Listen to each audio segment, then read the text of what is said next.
Não estou exagerando quando digo que o medo nos olhos de Randall foi uma das coisas mais satisfatórias que já vi. Eu o derrubei antes que ele pudesse pedir ajuda, prendi seus braços sobre os joelhos e apertei sua garganta. Depois de uma semana dirigindo sozinho, ouvindo uma criança chorar dentro do meu reboque e assistindo aquela mesma carga ser esmagada pela estrada, eu já não tinha paciência para as ameaças educadas. O que era a criatura no meu reboque? Randall tentou dizer que não sabia. Um soco encerrou a mentira e quebrou seu nariz. Quando percebeu que eu não iria embora sem respostas, ele finalmente falou. A criatura era uma impossibilidade. Era assim que a empresa chamava seres, objetos e fenômenos que não deveriam existir. Paradoxos físicos que haviam assumido forma no nosso mundo. Alguns eram vivos, outros eram coisas como plantas vivas e mortas ao mesmo tempo, ou recipientes simultaneamente cheios e vazios. Se permanecessem por muito tempo na realidade comum, começavam a contaminá-la. Randall disse que uma única impossibilidade já havia virado do avesso todos os habitantes de um bairro. A Rota 333 era uma passagem entre realidades e a única maneira conhecida de afastar aquelas coisas do nosso mundo. Nós as devolvíamos ao lugar de onde tinham vindo. A estrada não permitia que pessoas como nós chegassem ao outro lado. Nós apenas levávamos as cargas para longe e as deixávamos presas naquele espaço intermediário. Foi assim que a rodovia ganhou seus habitantes. Alguns, como o Homem Sem Rosto e a Patrulha Rodoviária, podiam ter simplesmente surgido ali. Outros haviam sido transportados pela nossa empresa. Os seres da floresta, por exemplo, já tinham sido uma carga. Para mim, eles estavam até perto demais da saída. Para eles, escapar poderia levar centenas de anos, porque eles estavam presos à faixa. Às vezes, a própria estrada aceitava trocas. Se os habitantes prendessem outra impossibilidade no lugar deles, recebiam permissão para avançar. Randall insistiu que a criança do meu reboque era inteligente, cruel e capaz de me despedaçar lentamente. Eu queria acreditar que tinha ajudado a retirar uma criatura maligna do mundo. Queria transformar os gritos que ainda se repetiam na minha cabeça em prova de que eu fizera as coisas certas. Mesmo assim, havia alguma coisa que não se encaixava. Se nosso trabalho era tão importante, por que ninguém nos contava a verdade? Randall desviou da pergunta. Disse que alguém logo notaria seu carro no estacionamento e viria procurá-lo. Eu respondi que ninguém veria nada. O poste de iluminação diante do prédio estava apagado.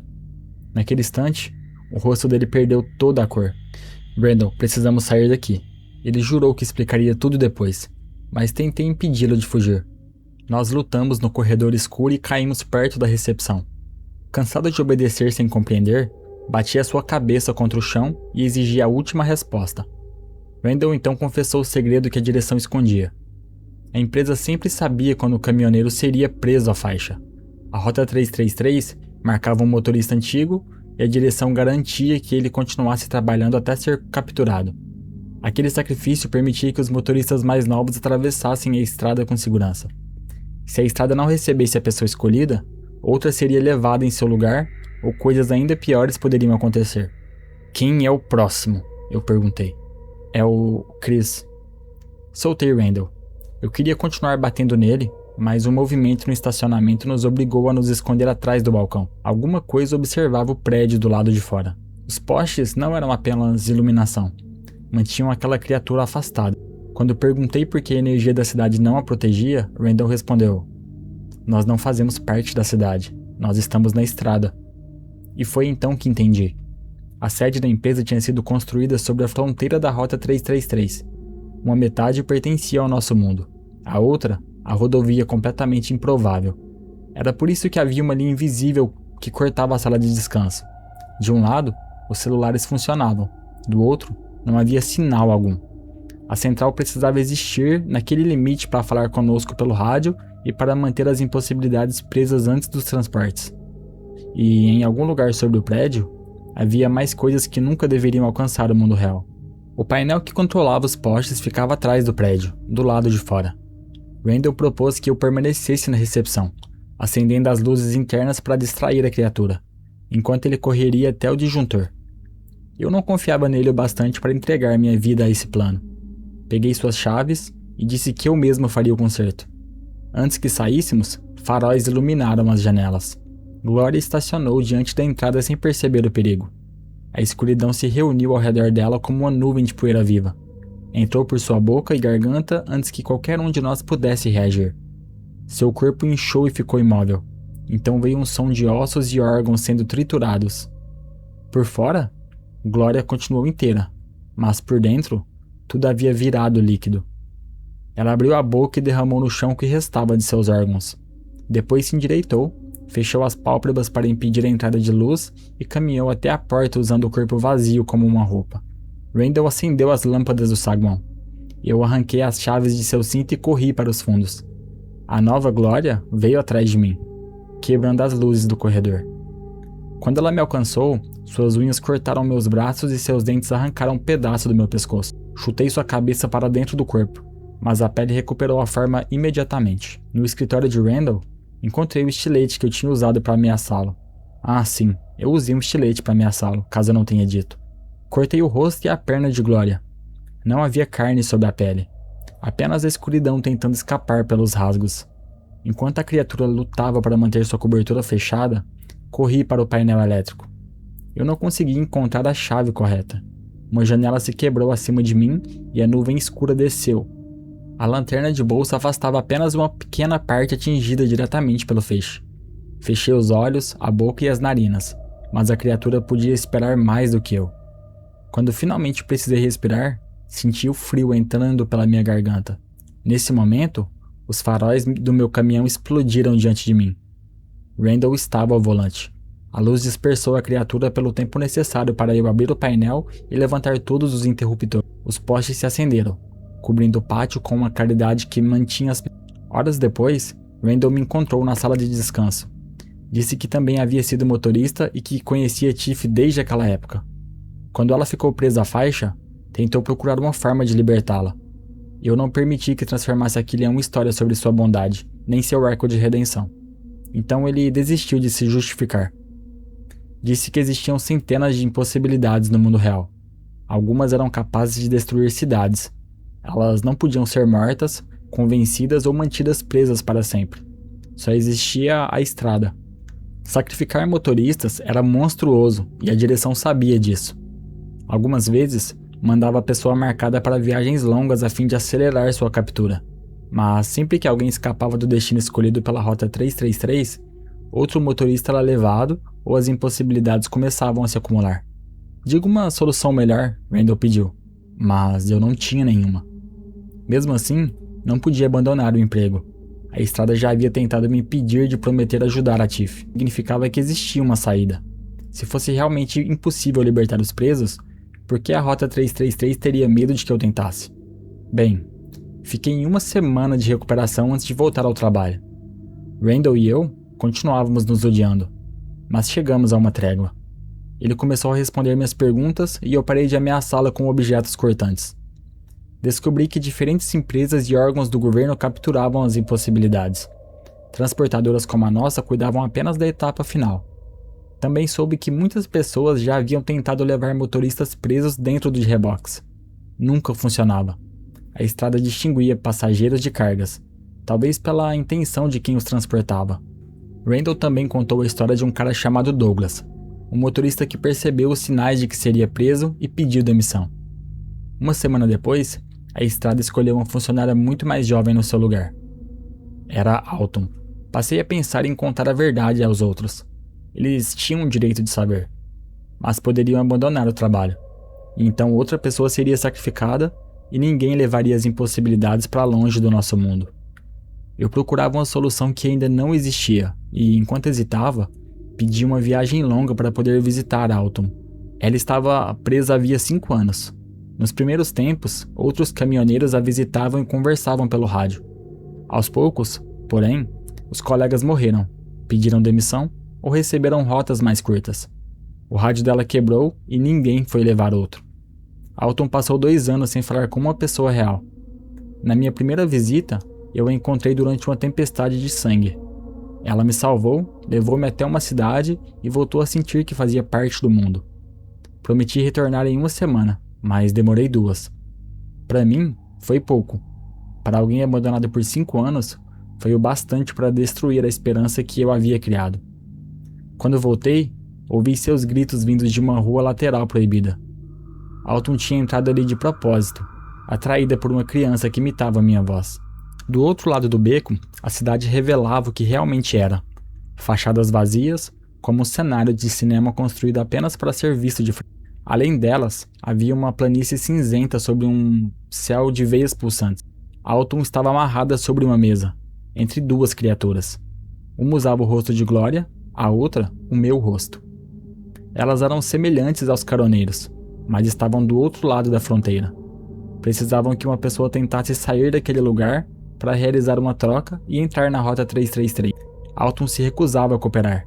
Por isso, elas a usavam como isca. Fingi que não me importava muito com ela. Quando as criaturas perceberam que eu não faria o que esperavam, permitiram que eu soltasse Alton. Carreguei até a fronteira e a empurrei de volta para a estrada. Depois anunciei que ficaria do outro lado até morrer de fome. Elas ameaçaram me torturar. Peguei um garfo e ataquei a criatura com o meu rosto. Ela me empurrou com força, exatamente como eu esperava, e me lançou para fora daquele mundo. As duas tentaram nos seguir, mas bateram contra uma barreira invisível. Na segurança da Rota 333, Alton me contou o que havia acontecido durante os dias em que esteve presa. Conversamos sobre a solidão, sobre a vontade de desistir e sobre como tínhamos salvado um ao outro em momentos diferentes. Foi então que percebi uma semelhança. Aquelas criaturas obedeciam às regras de fronteira e troca. As cargas também. Talvez os caroneiros soubessem porque uma impossibilidade podia atravessar a estrada dentro de um reboque, enquanto um ser humano não. Deixei meu rádio portátil com Alton. Nas semanas seguintes, conversamos quase todos os dias. Às vezes falávamos sobre a Rota 333, mas na maior parte do tempo, discutíamos músicas, programas de televisão e as coisas idiotas que tínhamos feitos na escola. Pela primeira vez em anos, eu tinha alguém com quem conseguia falar sem medir cada palavra. Ainda escondia dela um segredo. Alton só havia sido presa porque a estrada precisara de substituir Douglas. Eu também não contei aos outros que Chris seria o próximo. Minha indecisão terminou quando a voz dele surgiu no canal geral. Galera, aconteceu. Fiquei preso à faixa. Todos os motoristas se reuniram perto de seu caminhão. Chris tivera sorte. Estava próximo da central e mantendo o ritmo. Sairia em pouco mais de um ano. Ainda assim, perderia o nascimento do primeiro neto e a vida que havia planejado depois da aposentadoria. Deidre tentou transportá-lo dentro de um reboque.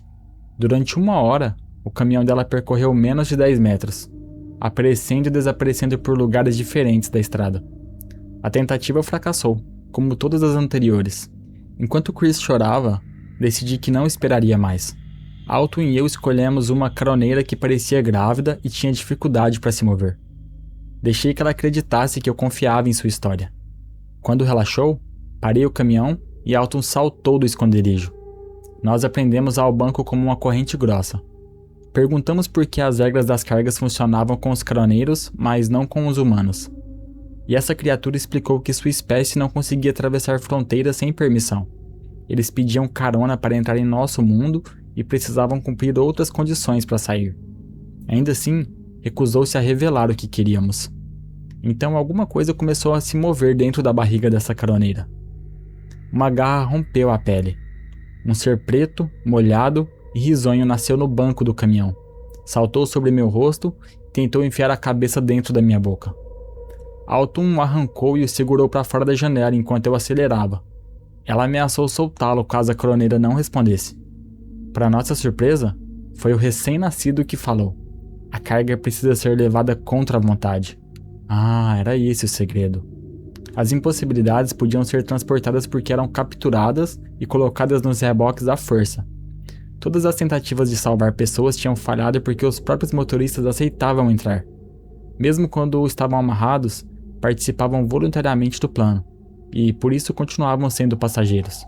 Alton perdeu o controle da criatura recém-nascida. Ela caiu na estrada, e a caroneira, desesperada para recuperar o filho, quebrou a corrente e saltou do caminhão em movimento. Nós havíamos conseguido nossas respostas. Poderíamos salvar Chris, Tiff e os outros presos.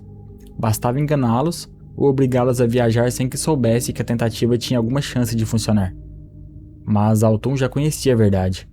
Não importava se eu a algemasse ou a arrastasse para um reboque. No fundo, ela saberia que eu tentava libertá-la. Uma parte dela aceitaria a viagem, e a estrada a trataria como apenas uma passageira.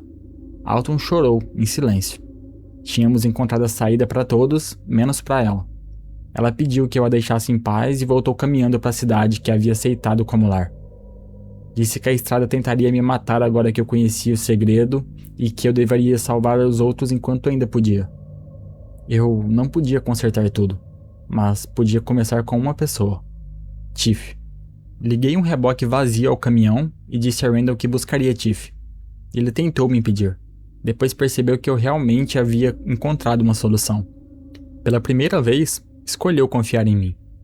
Na lanchonete, perguntei a Tiff se ela desejava voltar ao mundo real. Ela disse que havia construído uma vida na estrada, mas que nenhuma pessoa normal escolheria ficar naquele lugar. A única pessoa por quem arriscaria tudo era sua filha, que, segundo eu sabia, tinha morrido de câncer. Esperei anoitecer. Depois pedi que verificasse o interior do reboque. Assim que entrou, fechei as portas e coloquei o cadeado. Tiff primeiro ficou confusa. Depois começou a gritar e bater no metal. Eu não podia explicar.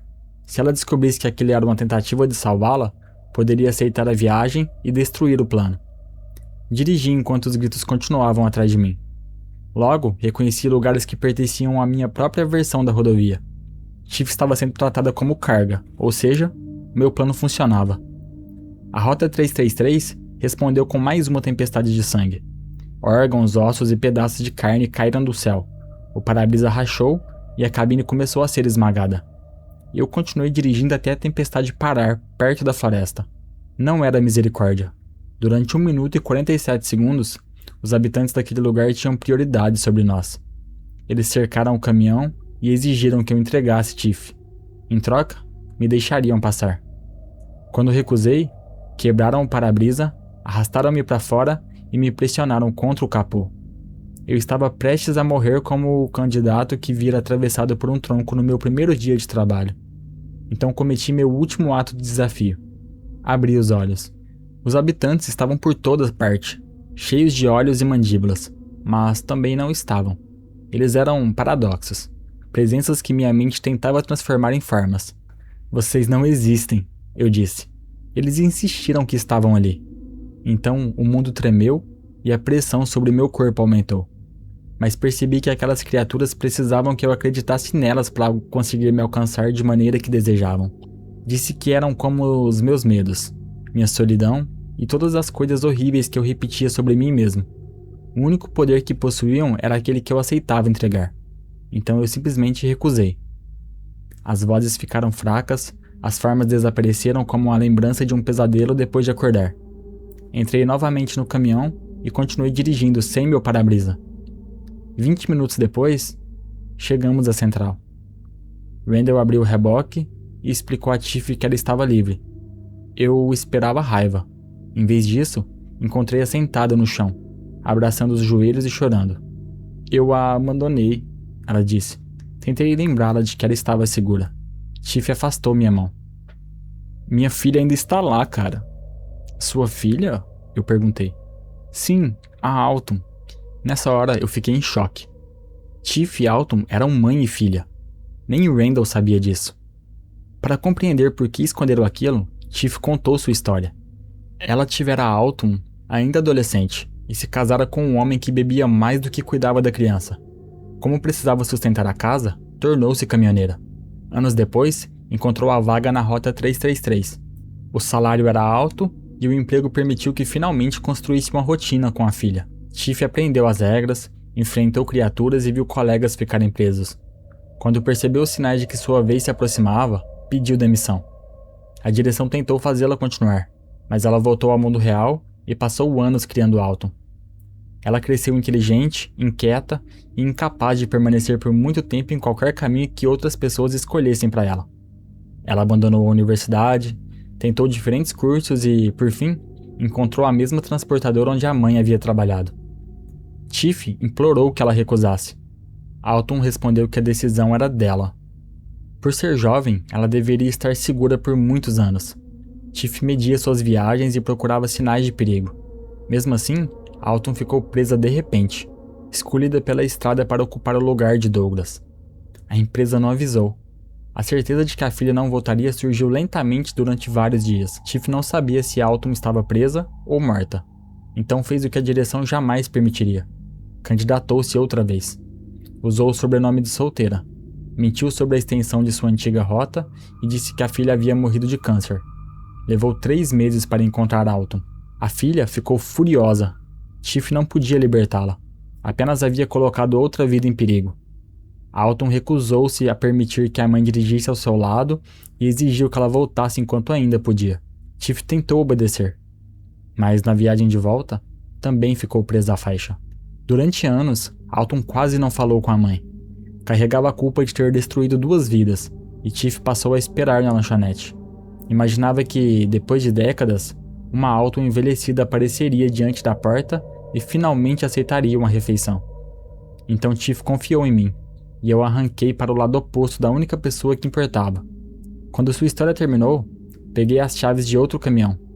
Randall perguntou aonde eu ia, e eu só consegui dizer: isso ainda não terminou. Antes de voltar à estrada, contei a ele o segredo das cargas. A solução já não dependia apenas de mim. Deidre poderia buscar Chris, depois os outros. Se a direção guardasse a verdade, nenhum novo motorista precisaria ser sacrificado. Alton estava em uma lanchonete quando cheguei. Convidei-a para caminhar e entreguei um café que havia preparado. Ela pediu desculpas pela forma como tinha partido e disse que eu não era o culpado por a caroneira ter revelado a verdade tarde demais. Quando chegamos a uma ponte, contei que Chris e o outro motorista preso, Al, seriam retirados da estrada e que Tiff já estava na central. Alton ficou tensa, mas escutou. Então eu disse que tinha tomado uma decisão. Vou ficar com você. Prometi dirigir ao lado dela durante todas as décadas necessárias. Disse que não precisaria mais ficar sozinha e, para tornar a mentira convincente, confessei que estava apaixonado. Por um instante, Alton quis acreditar. Depois recusou. Disse que não permitiria que eu destruísse minha vida por ela. Eu insisti até a recusa ser absoluta. Pouco tempo depois, seus olhos perderam o foco. Antes de sair da central, eu havia buscado meus remédios para dormir. Coloquei uma dose forte no café. Alton não podia saber que eu planejava transportá-la. Precisava recusar de verdade e continuar inconsciente durante toda a viagem, sem ter a oportunidade de aceitar o resgate. Carreguei-a para a cabine e comecei a dirigir. O plano pareceu funcionar. Lugares conhecidos apareceram e avançamos muito mais depressa do que a velocidade permitida pela faixa de Alton. Durante horas, nada nos atacou. Não houve tempestade de sangue, patrulha rodoviária, homem sem rosto. O silêncio era pior do que qualquer perseguição. A menos de 1 hora da central, o caminhão parou. A Rota 333 havia desaparecido. O asfalto terminava em uma floresta fechada. A estrada não precisava nos matar. Bastava deixar de existir. Eu sentei-me diante da floresta e esperei. Alton continuava dormindo na cabine. Depois de algum tempo, ouvi o choro de uma criança entre as árvores. Uma pequena figura apareceu. Quando expliquei que a verdadeira criatura do meu reboque teria me enlouquecido com um único olhar, ela se escondeu atrás de um tronco e voltou usando o rosto de Mayra, minha ex-namorada. Depois assumiu uma forma escura, impossível de suportar. Por fim, tornou-se uma cópia de mim. Entendi o que estava diante de mim. Você é a estrada, não é? A criatura era e não era a Rota 333. Uma parte, um reflexo ou algo que minha mente só conseguia traduzir dessa forma. Ela explicou que humanos e impossibilidades não eram reais do mesmo modo. A rodovia não pensava como uma pessoa, mas obedecia a condições que não podia quebrar. Alton nunca havia sido uma carga verdadeira. Ela suspeitava que eu tentaria salvá-la e sabia que eu não desistiria. Mesmo recusando, uma parte dela aceitara a minha promessa de ficar ao seu lado. Nosso plano jamais deveria ter avançado tanto, ou seja, a estrada permitiu. Agora, porém, existia um desequilíbrio. A presença de pessoas presas criava e sustentava partes da Rota 33. Sem alguém para refletir, ela simplesmente desapareceria. Por isso, não podia deixar nós dois partir. A criatura ofereceu um acordo. Se eu retirasse Alton do caminhão, poderia voltar ao mundo real. Eu ainda tinha muitos anos antes de ficar preso. Eu recusei. Ela esmagou o reboque e mostrou que podia destruir tudo ao redor, mas preservou a cabine onde Alton dormia. Então compreendi sua limitação. A estrada precisava que sobrevivêssemos. Podia nos assustar, atrasar e prender, mas não desejava se tornar um corpo vazio e abandonado. Você precisa de um reflexo, eu disse. Então, fique comigo. A criatura respondeu que promessas humanas eram frágeis. Depois que Alton estivesse livre, eu fugiria e aprenderia a odiar a estrada como todos os outros. Toquei o rosto que copiava o meu. Disse que entendia o que significava receber o ódio de todas as pessoas que ela havia prendido. Se era um espelho, aquele ódio também a transformava. Mas eu não a odiava. A Rota 333 havia quebrado suas próprias regras, tentado me matar e destruído pessoas que eu amava. Ainda assim, também tinha me dado algo que eu nunca encontrara no mundo comum. Movimento, vínculos e um motivo para continuar. Antes dela, minha vida era um buraco. Na estrada, o vazio se tornava um túnel que levava a algum lugar. Eu prometi que, se libertasse Alton, eu voltaria. Por um instante, os olhos da criatura brilharam como se aquela impossibilidade tivesse aprendido uma emoção humana. Leve a garota para casa, disse a voz dentro da minha mente. E depois, a criatura desapareceu entre as árvores, mudando de forma a cada tronco. Quando retornei ao caminhão, a estrada estava novamente diante de nós. Alton acordou furiosa por ter sido drogada. Interrompeu os insultos quando contei que Tiff estava viva e a poucos minutos dali. O reencontro não teve as discussões que eu esperava. A mãe e a filha se abraçaram na recepção e caíram no chão, chorando. Randall e eu saímos sem dizer nada. Na sala de descanso, encontrei Chris comendo os ovos. Deidre o havia ameaçado com uma arma falsa até que entrasse no reboque. Depois de explicar a verdade, voltou para buscar o Al. O segredo funcionava e agora pertencia a todos nós. Mais tarde, Alton me encontrou no antigo escritório de Glória. Expliquei que a declaração de amor na ponte tinha sido uma mentira necessária. Eu não estava apaixonado, mas ela era minha amiga e a primeira pessoa que realmente me compreendia. Alton confessou que sempre soubera que eu voltaria e tentaria enganá-la. Esforçara-se para não imaginar o plano, como uma criança que finge acreditar no Papai Noel. No fundo, porém, teria aceitado que eu ficasse preso ao lado dela. Era por isso que a viagem não poderia ter funcionado sem a permissão da estrada. Ficamos diante da janela por algum tempo. Nós não estamos destruídos, Alton disse. Estamos apenas nos recuperando. Saí escondido antes que alguém tentasse me impedir. Chris tinha ido encontrar a filha, Alton estava com Tiff, Deidre buscava o Al. Randall conhecia o segredo que permitiria a empresa transportar impossibilidades sem continuar sacrificando motoristas. Minha parte ainda não estava cumprida. Escolhi meu caminhão favorito, liguei um reboque vazio e voltei à Rota 333. Eu havia prometido ser o reflexo de que ela precisava. Esperava passar décadas preso entre as árvores. Mas a floresta terminou poucos minutos depois. O caminhão entrou em um deserto que eu não deveria alcançar por muitos anos. Simplesmente parei, não estava compreendendo mais nada. Uma hora depois, Deidre apareceu e dissera que me vira surgir mais de 1 quilômetro à frente, como qualquer motorista jovem atravessando sua própria versão curta da estrada. A Rota 333 havia aceitado minha companhia sem me prender. Deidre contou que continuava dirigindo não apenas pelo salário ou pelas filhas, mas porque não conseguia abandonar aquele lugar. Era perigoso, porém não existia nada parecido no mundo. Ainda havia muitos quilômetros entre ela e eu fiz o retorno. Desde então, continuo trabalhando em uma rodovia que não existe. Às vezes, passo alguns dias no meu apartamento, visito meus pais ou encontro velhos amigos. Nunca fico longe por muito tempo. A estrada faz barulhos quando parto, como se estivesse incomodada, mas ela sabe que voltarei. Ainda existem coisas que precisam ser transportadas, impossibilidades que destroem o mundo quando permanecem tempo demais no mesmo lugar. Não existe uma solução rápida. Resolvemos o problema uma carga de cada vez. Hoje, encontro sentido em coisas pequenas. Uma xícara de café realmente boa, flores crescendo onde não existe água e a luz atravessando os galhos. Há monstros na Rota 3, mas também existe beleza. Para os outros motoristas, a estrada cresce com o tempo. A minha continua do mesmo tamanho. Sei que tudo terminará um dia.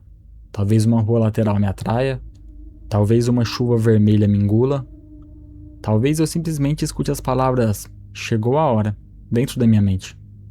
Quando isso acontecer, seguirei além dos cânions impossíveis e das regras da realidade. Começarei uma viagem para algum lugar novo e não olharei para trás. mas ainda existem muitos quilômetros entre hoje e esse fim. Então, acho que eu vou continuar dirigindo por mais algum tempo.